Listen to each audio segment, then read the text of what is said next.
Hola a todas y a todos. Ya nos conocemos mucho y para los que no me conozcan o por lo menos no me conozcan presencialmente, soy la de Registro de Cooperativas. Buenos días. Esa, esa soy yo. Em, el título de la charla es Economía Social y Administración Pública. Es lo único que me ha facilitado la organización y me han dado libertad absoluta de hablar lo que crea conveniente. Así que mi aportación al foro va a consistir en una charla lo más didáctica posible sobre la relación que existe entre la economía social y la administración pública. Que ya les adelanto, haciendo spoiler de mi propia charla, que es una relación colaborativa que ahora pasa a desarrollar. Lo que están viendo en pantalla es el inicio de nuestra Constitución. En el artículo primero le atribuye al Estado una serie de calificativos y el primero de ellos es social. ¿Qué implica esto? Podríamos definir un Estado social aquel que pone en marcha toda una serie de servicios, de estructuras, de instituciones, con el objetivo de garantizar unas prestaciones que considera esenciales y mínimas al conjunto de la ciudadanía, así también como promover una distribución, digamos que más justa de la riqueza, la equidad entre sus ciudadanos y la igualdad de oportunidades. De una forma muy escueta y muy gráfica, podríamos definir al Estado social aquel que utiliza los recursos que tiene a su alcance para que nadie quede fuera del sistema. ¿A qué recursos, qué prestaciones me refiero que son esenciales? Bueno, ahí las están viendo en pantalla. Un sistema público sanitario que nos permita el acceso de forma gratuita, un sistema educativo adecuado y gratuito en las etapas obligatorias que permita el desarrollo de las personas, el empleo, evidentemente, que nos permita ejercer el derecho a trabajar y también la obligación que tenemos de hacerlo, un sistema de coberturas o prestaciones que en situaciones de vulnerabilidad nos cubra, como puede ser el sistema de pensiones en aquellas personas que hayan llegado a la edad de jubilación o en personas que no teniendo edad de jubilación, estando en activo, no consiguen empleo. También el que nos podamos desarrollar en un medio ambiente adecuado. Todo ese conjunto de prestaciones es lo que podríamos denominar estado de bienestar. ¿Cómo alcanzamos ese estado de bienestar los ciudadanos? ¿Cómo el Estado nos hace llegar esas prestaciones? Pues a través de las políticas públicas. Esas políticas públicas, ¿quién las adopta? ¿Quién las aprueba? ¿Quién tiene la competencia para dirigir la política interior, que es el gobierno, según la Constitución? Entonces el gobierno aprueba esas políticas públicas, antes se ha hablado de la estrategia, planes anuales, todo la potestad reglamentaria que también tiene, con toda esa serie de medidas, adopta esa garantía hacia los ciudadanos. Pero realmente, ¿cómo nos llega? Son decisiones, bueno, pues a través de la herramienta la cual dirige la administración pública. Ahí ven un dibujo que es una pirámide que representaría la administración. En el vértice superior está el gobierno que la dirige y dentro estaría toda esa serie de estructuras y de órganos administrativos que, dotados de medios personales, como soy yo, y materiales, pone en conexión esas decisiones del gobierno con la ciudadanía. Vale. Em, no creo que haya ninguna voz discordante en lo que voy a decir ahora. Es evidente que el estado de bienestar no se alcanza plenamente, por lo menos en nuestro país. Simplemente veamos las cifras de desempleo, que a veces son malas y otras son menos malas, o el tema de la vivienda, que día sí día también está en radio, prensa, televisión, la crisis habitacional. ¿Qué es lo que ocurre cuando el Estado no puede hacer frente a esos mínimos que considera que todos sus ciudadanos tienen que tener para tener un mínimo de calidad de vida? Pues recurre al sector privado. Ya tenemos ahí el vínculo entre la administración y la economía social que forma parte del sector privado. Toda la actividad empresarial que desarrollan todas las clases de administraciones públicas, como ven, la estatal, la autonómica, la local, se denomina sector público y el resto de actividad económica es el sector privado. y porque dentro del sector privado hay dos bloques. Uno busca, como se habló antes, el lucro y otro no. El que busca el lucro, yo lo he venido a denominar economía tradicional, podríamos ponerle otro término, economía de capital, bueno, lo que sea. Y el que no persigue el lucro, que es la economía social. Sin embargo, la administración recurre al sector privado, pero en sus políticas públicas lo que fomenta solo es la parte, o con más incidencia, solo es la parte de la economía social. Esto puede generar como favorecer a un sector respecto al otro. Bueno, pues alguien puede pensar eso. Yo sé o tengo la certeza de por qué favorece más a la economía social, y es porque son familias. Lo veo clarísimo. Estado social, economía social, hermanos, primos o lo que quiera que sea. En fin, algo más que ese apellido comparten, que es toda la actividad del sector público tampoco persigue el lucro. En eso ya coinciden. Y luego los principios orientadores de este tipo de economía. Ya no la repito porque ya se habló antes. La primacía de la persona sobre el capital, la reinversión de los resultados, en fin, toda una serie de principios que van orientados y van alineados con lo que es el sector público, con lo que es la actividad del sector público. Por eso se favorece más. Aún así, alguien de la sala puede pensar, o ha oído a otras personas decir, que, que bueno, que también acabo de nombrar el empleo. Bueno, ¿y por qué? Eh, Muchas personas conocerán a empresarios, a empresarias, a personas autónomas que contratan. También esas personas, siendo del sector de la economía tradicional, también sacan gente del desempleo. También es una labor social. ¿Alguien piensa así? Que las ayudas públicas al sector de la economía social son discriminatorias respecto al otro sector. Nadie levanta la mano. Ay, ahora me siento fatal. Porque era lo que yo pensaba. Ese comentario es mío. Vale. En 2007 es lo que yo pensaba. Fue mi primer contacto con la economía social cuando me ofrecieron, como se ha dicho antes, la jefatura de sección del registro de cooperativas y sociedades laborales, y desconocía totalmente esta materia. Como bien se ha dicho, que es muy poco conocida y en el 2007 aún menos. Eh, Ahora no pienso así. ¿Por qué? Porque antes existía ese desconocimiento. Entonces ahora paso a explicarles lo que yo he ido aprendiendo en este tiempo. En mucho tiempo y ahora lo paso a condensar a ver cómo lo ven. También, como se dijo antes, la economía tradicional se basa en el capital. ¿Qué significa esto? Pues que los derechos que tienen las personas dentro de la empresa, pues son los derechos a voto, pues son en función de la cantidad de capital que tengas. La distribución de los excedentes son en función del capital que tengas. Y son entidades que lo que persiguen es el lucro. La economía social, a diferencia de la tradicional, está basada en las personas. Por lo tanto, la distribución de los excedentes no va en función del capital, tengas más o tengas menos, irá en función de la actividad que desarrolle. Y el derecho a voto casi todos son con un comportamiento democrático, una persona, un voto, independientemente del capital. ¿Qué persiguen estas entidades? Eh, Como decía antes el señor Bedreño, es maximizar el resultado, por supuesto. Pero ¿qué resultado? ¿El económico? No, no solo el económico. También son empresas que quieren tener un impacto social y un respeto medioambiental. Por lo tanto, eh, ese resultado final, como son tres los que se pretenden, normalmente va asociado a una disminución del resultado económico. Por tanto, las ayudas de las administraciones públicas a estas entidades van porque le ayuda a obtener y a conseguir o estar en la línea de conseguir el estado del bienestar y para igualarla. Habíamos hablado de igualdad de oportunidades.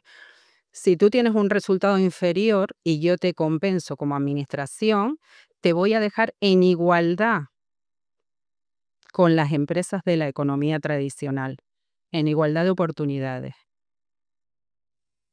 Vale, no veo caras convencidas, no sé si es por la luz o tal. Vamos a otro, vamos a otro ejemplo, a ver si les capto. Vale, habíamos hablado que la economía social era, bueno, el señor Pedreño lo definió y yo voy a tirar de la ley, no de una definición propia, pero es el conjunto de actividades económicas y empresariales que desarrollan determinadas entidades que persiguen eso, el bien común de las personas integrantes, el bien social, económico o ambos, ¿vale? ¿Y cuáles son esas entidades? El nombro algunas, me pareció que faltaba alguna otra, pero bueno, las entidades son cooperativas, sociedades laborales, empresas de inserción, centros especiales de empleo con iniciativa social. Luego están las asociaciones, fundaciones, cofradías de pescadores y sociedades agrarias de transformación. Vale, esas son las entidades. Voy a coger una para que sea un caso más práctico, porque parece que este genérico no ha convencido a nadie. Vamos a tomar una de esas personas jurídicas que forman esa familia, que son las empresas de inserción. Las empresas de inserción son empresas tránsito para personas que están en exclusión que se puedan incorporar al mercado ordinario. Y estas empresas pueden contratarlas durante un periodo de 3 años en el que la van formando social y laboralmente como instrumento para volver a ponerlas en este circuito económico y sacarlas de la exclusión. Vale. Voy a dar unas cifras que he calculado, igual si no están correctas, bueno, solo son orientativas, pero para que se hagan idea de los cálculos. El salario mínimo interprofesional no llegaba a 1.200 euros, yo lo he redondeado a 1.200, por 14 pagas, 16.800.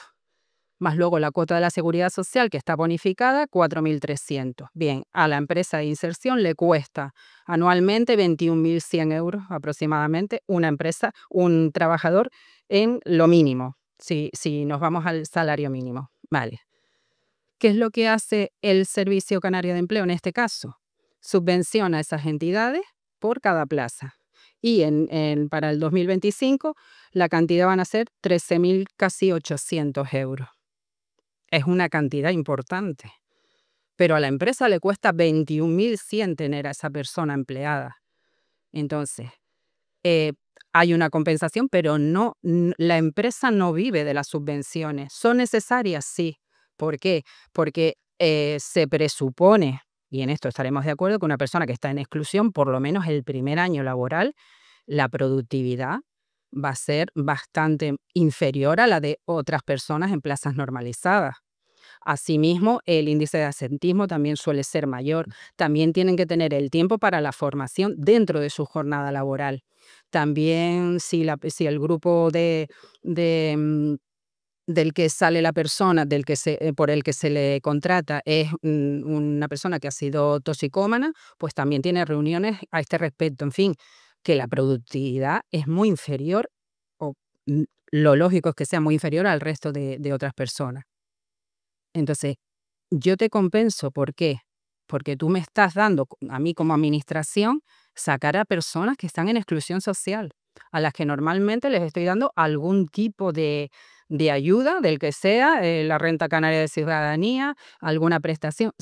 Me está ocasionando un gasto. Bien, no solo me ocasiona un gasto, sino que la dejo de forma crónica, porque no estoy haciendo que mejore su empleabilidad, que se reincorpore. La empresa de inserción sí te subvenciono X años, pero ya tú dejas a esa persona lista para poder trabajar en una empresa ordinaria. De hecho, también el Servicio Canario de Empleo tiene una subvención para el primer año de que la persona que salga de una empresa de inserción, esté en una empresa ordinaria. También un poco para cubrir esa menor productividad que se puede presuponer.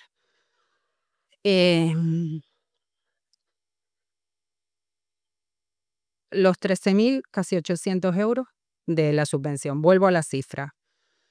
Pero a lo mejor esa persona está cobrando vamos a poner que está cobrando la renta de ciudadanía canaria. Si es una sola persona, si es un solo adulto, está sobre los 7.900. Vale. Ya no estás dando 13.700, ya estás dando 13.700, el Servicio Canario de Empleo, pero te estás ahorrando por otro lado los 7.900. Pero si esa renta ya fuera por una persona adulta y otro adulto o un menor, ya son 10.270 que la administración se está ahorrando. Y si fueran 3 los miembros de la unidad, ya son 12.649 que te ahorras, que es casi lo que le das de subvención. Pero falta otro dato. Esa persona está cotizando en la seguridad social, por lo tanto está ingresando en las arcas públicas. Entonces, que no tengamos, lo que pretendo con esto es que no tengan la idea de un agravio económico, sino como una inversión económica del Estado. Y que con este tipo de empresas que hacen una labor, bueno, no hace falta explicarlo, sino encomiable, ¿no? Lo siguiente, se saca a las personas de exclusión social y se las prepara para un futuro laboral con el que conseguir un trabajo digno, como decía antes, que es una de las pretensiones del estado del bienestar. Em, Tampoco veo mucho que cambien las caras, no sé si es una impresión mía. Vamos, no piensen en economía social, ahora no vamos a pensar en nada de economía social. Voy a poner otro ejemplo, esta es la última y la vencida. Vamos a pensar en los que somos residentes canarios. Tenemos una bonificación en el transporte, ¿verdad? Tenemos una bonificación tanto en el transporte marítimo como en el aéreo.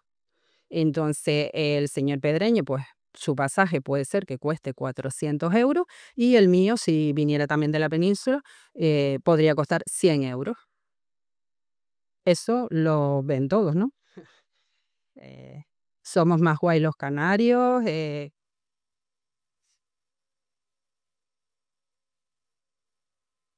Pues justificado ya. Aquí sí creo yo que lo van a ver con más claridad.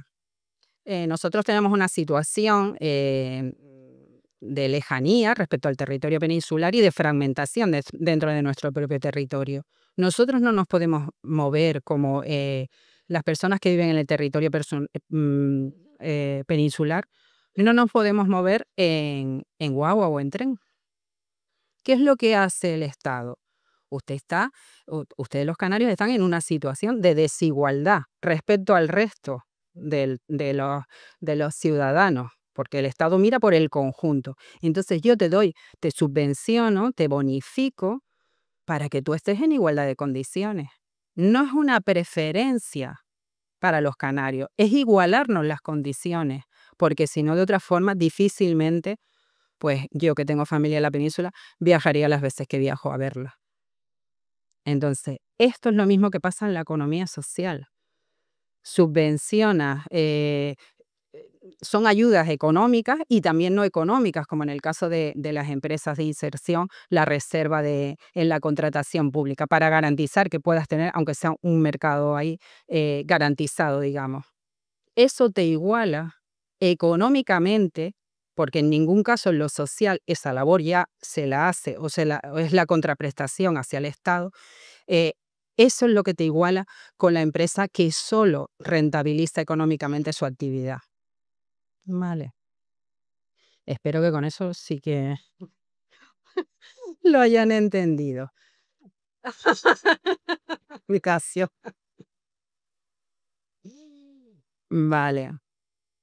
Pero siempre puede haber alguien entre el público o fuera, o que lo haya oído, que diga, claro, yo enumeré las empresas, ¿no?, que conforman la economía social. Claro, si pones de referencia una empresa de inserción o hubieras tomado como referencia un centro especial de empleo, que es también un tránsito, pero para personas con discapacidad física y psíquica, claro, es tan evidente la labor social, pero coge otra, coge otra. Pues no, para que no me... No, sí. Entonces, coge otra, por ejemplo, una cooperativa de trabajo. Pues si yo conozco un montón de gente que tiene sus empresas, que expone su capital, que lucha, que trabaja, que tiene empleados, pues eso, esa empresa está sacando gente del paro y la cooperativa, pues, de trabajo, pues lo mismo, está sacando gente del paro. ¿Por qué beneficia el Estado o las administraciones? ¿Por qué va a beneficiar a una cooperativa en detrimento de las posibles ayudas al resto de la economía tradicional? Pues tiene su justificación también. Ya yo venía preparada. Digo, a mí no me pilla.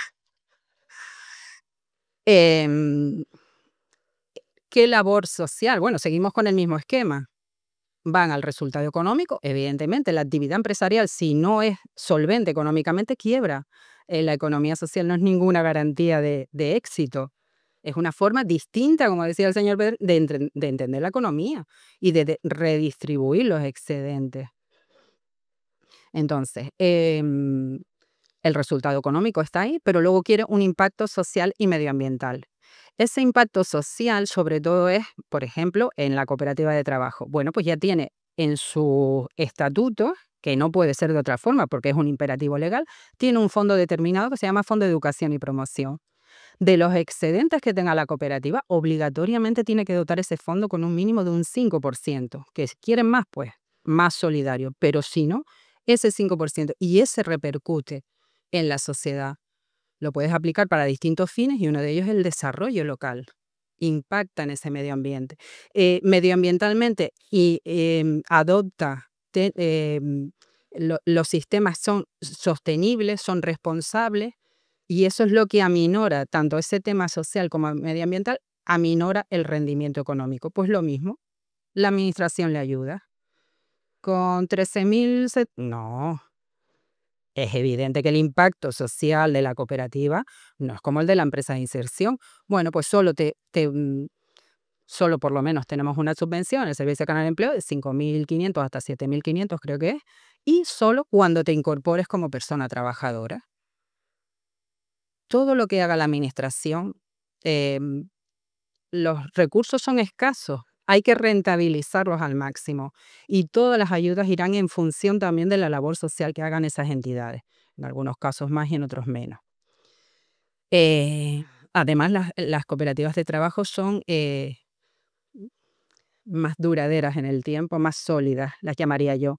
Y no porque yo lo diga, porque hay otro fondo que también es obligatorio, que es el Fondo de Reserva Obligatorio. Es muy similar, en las mercantiles tienen, creo que se llama Fondo de Reserva Especial o algo así. Bueno, da igual, hay un fondo similar. Pero ¿qué pasa? Que en las mercantiles la dotación es menor y cuando llegan a un tanto por ciento relativo al capital, que es siempre la referencia, no tienen obligación de seguir dotándolo. En las cooperativas no. En las cooperativas es un 20, que ya es un tanto por ciento mayor, y siempre que exista eh, beneficio, excedente, siempre lo tienes que dotar, mínimo un 20, y si es beneficio, porque son actividades fuera de la actividad de la cooperativa, pero con personas no socias, de ese resultado tienes que dotar el 50. ¿Qué es lo que pasa? Que siempre se comenta, es que en época de crisis resisten más. Y tanto, si tienes ese fondo dotado y solo sirve para enjugar pérdidas, cuando vienen las vacas flacas, tiras de ese fondo. Otro comentario que hizo el señor Pedreño. En las cooperativas de trabajo asociado, cada persona tiene un voto, todos son personas trabajadoras. ¿Qué decisiones vamos a tomar con- conjuntamente? Todas las que tomemos son orientadas ¿a qué? A garantizar que no nos quedemos en paro. Si hay que reducir el salario, que sé de otra persona que, bueno, no sé si se ha ido, pero que eso fue así en su propia cooperativa en la época de la pandemia, no despidieron a nadie, o, bueno, pues todos nos reducimos la jornada laboral a la mitad, lo que se decida, pero entre todos y en pro del beneficio de todos. Por eso son más sólidas, son más resilientes, tienen su motivación, no solo porque se digan, porque son guays, no, no, con datos. Vale. Mm, Todo lo que, o por lo menos mi impresión sobre la economía en general, es que no puede existir un desarrollo económico permanente en el tiempo si no va asociado a un desarrollo local y un respeto por el medio ambiente. Si eso no va asociado así, al final se crean esas desigualdades, esas economías en terceros países, en China, en Pakistán.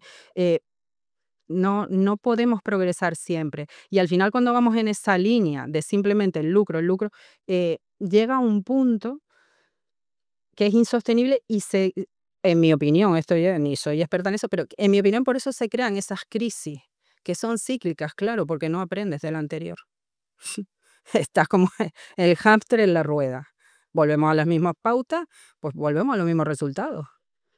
Si buscáramos un equilibrio entre el sector privado, que hubiera más equilibrio entre la tradicional y la social, porque yo no digo que toda la economía tenga que ser social, pero que haya un equilibrio mayor, seguro que nos iría mejor a todos. Vale. Y por último, antes de si hay alguna pregunta, antes de que me hagan una pregunta que yo siempre veo en ese guión que ven ahí, eh, ahí parece que haya como un truco, ¿no? En ese, en esa pantalla, ¿no? Me pone, las de economía tradicional, capital, lucro. Economía social, persona, económico. Porque ahí no pone lucro, ¿no? O sea, como ya pongo una palabra que parezca mejor y no lucro, que sí tiene una connotación negativa, ¿no? Em, la naturaleza, tanto del lucro que pongo ahí como para las economías tradicionales, como el económico, que es de la economía social, es la misma. De una forma muy, muy esquemática, podríamos decir que tanto el lucro como el rendimiento económico sería el resultado de la cuenta de pérdidas y ganancias de cada ejercicio, hacer la cuenta, casi es lo mismo, ¿no? ¿Y por qué se le nombra de una forma y no de otra? Porque cuando el único objetivo es conseguir el resultado económico, lo llamamos lucro. Cuando el resultado económico es una parte más de los resultados que quieres obtener con la empresa, entonces lo llamamos resultado económico. O por lo menos yo los diferencio así para que se vea con mayor claridad qué se pretende en uno y en otro. Vale. Esto es todo lo que les quería comentar. No sé si ha pasado el tiempo o no, pero bueno, prefiero que hagan preguntas si las tienen y entablar un poco de diálogo. Venga. Por aquí.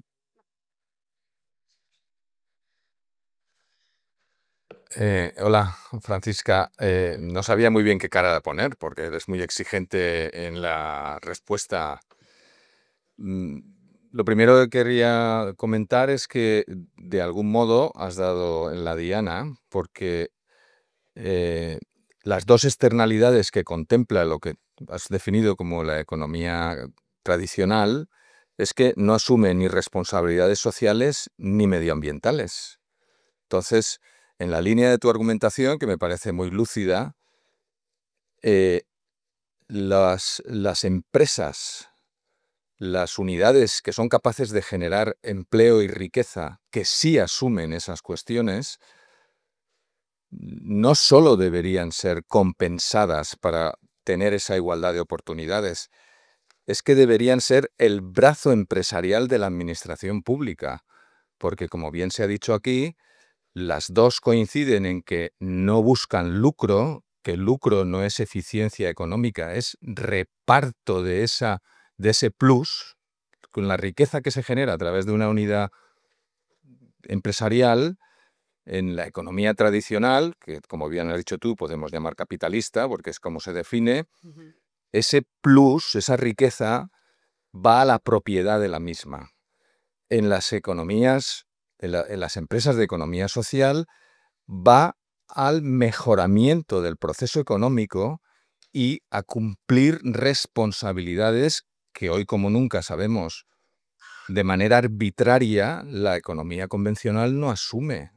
O sea, el impacto de la actividad económica en las sociedades y en el medio ambiente no debería ser equiparable, y esa es la tesis que yo defiendo, que la economía social no solo debería ser compensada, debería ser, entre comillas, privilegiada por la administración pública. No sé si eso sirve de pregunta. Sí. Gracias.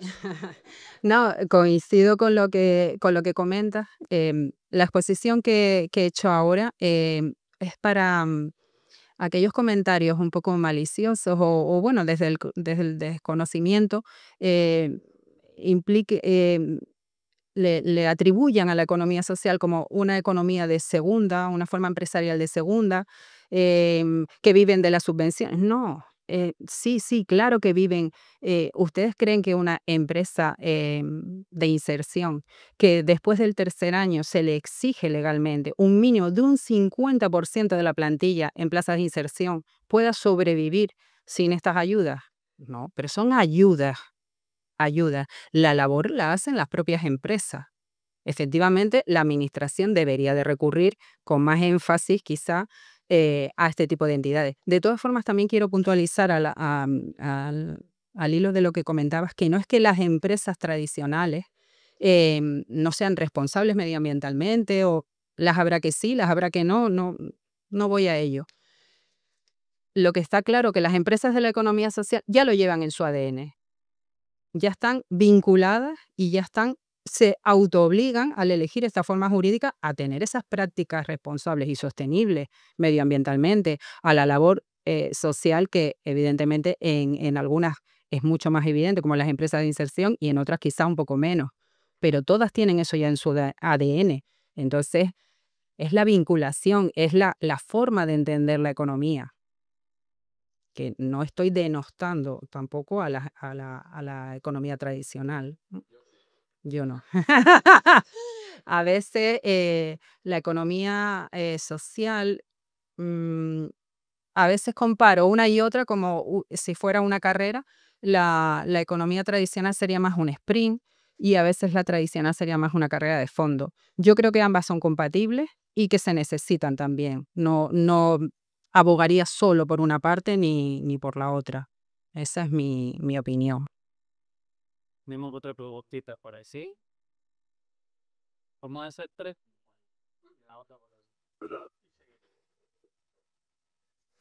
Hola, sí. Buenos días, soy Cándido Román de la Universidad de La Laguna. Gracias, Paqui, por tu excelente intervención y las cuestiones que has planteado. Yo vuelvo al tema del organigrama que has puesto, que al final ponía economía social y la palabra lucro no la ponías en ese, o no aparecía en ese bloque, ¿no? No. No aparece. Yo creo que eso hay que clarificarlo y despojarse de algunos complejos. Me explico.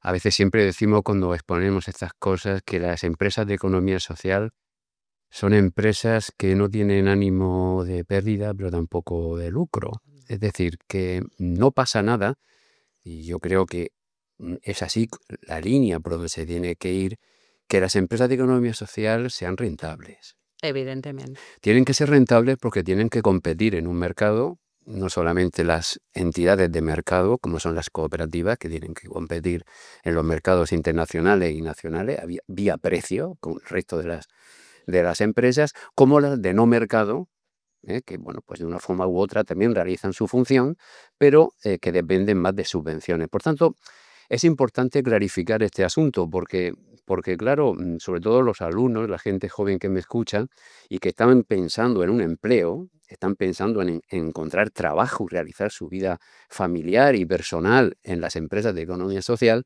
si se transfiere, si se lanza el mensaje de que bueno, pues es que no vas a tener problemas, tu salario no va a ser lo suficientemente digno. Es importante, o sea, las empresas de economía social tienen que competir. Las empresas de economía social se puede vivir trabajando en las empresas de economía social y son rentables. Son rentables porque tienen que dar también beneficios para los socios que forman parte de ellas, sobre todo las cooperativas fundamentalmente. Por eso yo creo que nosotros, tanto en la universidad como en todos los foros que tenemos la oportunidad de decirlo, el mensaje es eso. Las empresas de economía social son rentables, dan beneficios y se puede realizar una vida personal y profesional en ellas. Muchas gracias. Gracias, Cándido. Quería contestar a eso. Vale, las cooperativas de trabajo asociado, no dije una ayuda que también tienen respecto a su actividad, que es el impuesto de sociedades. Tiene un tipo impositivo inferior al de las mercantiles y además, al estar especialmente protegidas, bonifican el resultado de la cuota del impuesto de sociedades, se lo bonifican en un 50%. ¿Qué límites tiene esa situación? Bien, ¿tienen que ser rentables? Evidentemente. He dicho que todas las decisiones respecto a la cooperativa la toman las propias personas socias. Ellas son las que se van a poner también los salarios. Irá en función de los convenios colectivos que existan respecto a la actividad que vayan a desarrollar. Vale. Te puedes poner el mismo salario que el convenio, te puedes poner un 120 del salario del convenio, te puedes poner un 180, pero si te pones un 200 del salario del convenio, es verdad que tienes eh, una consecuencia. Lo mismo que si contratas a más personas de las que te permite la ley, en las de trabajo. Entonces la administración te dice, mira, es verdad que tú has elegido para constituirte, para desarrollar tu actividad, una persona de la familia, de la economía social, como es la cooperativa, pero no te estás comportando como tal, porque ya hay un lucro o una vulneración de la ley en cuanto a la contratación. Te quito la bonificación del 50% y te aplico el tipo impositivo que es las mercantiles. O sea que se pueden poner el sueldo que quieran, pero también eso implica unas consecuencias, pero hay unas limitaciones. En fin, es un tema para hablar en profundidad, pero bueno, también pueden poner, pero por lo menos que lo entiendan, las de economía tradicional, lucro, y las de economía social, lucro, resultado social y medioambiental. También podrían decir, pero siempre sabiendo que es una parte más, no el único objetivo de las empresas. Vale. Una última intervención. Tenemos a la compañera por allí.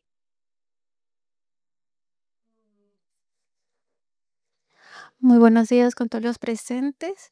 Mi nombre es Jessica y tengo una duda. He escuchado muy atentamente a lo que usted mencionaba sobre el tema de la economía social. Quiero saber si tienen alguna fórmula o alguna estrategia para atraer a los jóvenes a que puedan formar una cooperativa. Si es así, ¿cuáles son? Y si no es así, ¿lo tienen pensado? ¿Y cómo o de qué manera beneficiaría al pensar, al adquirir ese conocimiento en los jóvenes? Cuando antes puse la imagen de la administración y la representé con una estructura de pirámide, que sepan que yo estoy, donde pone ahí ciudadanos, pues justo en la línea anterior, ahí es donde estoy yo. O sea que, vale. Entonces aquí tienen personas que les pueden orientar en qué estrategias existen, en qué estrategias están trabajando, porque el plan estratégico, ¿no?, está en marcha. En fin, lo oigo de oídas.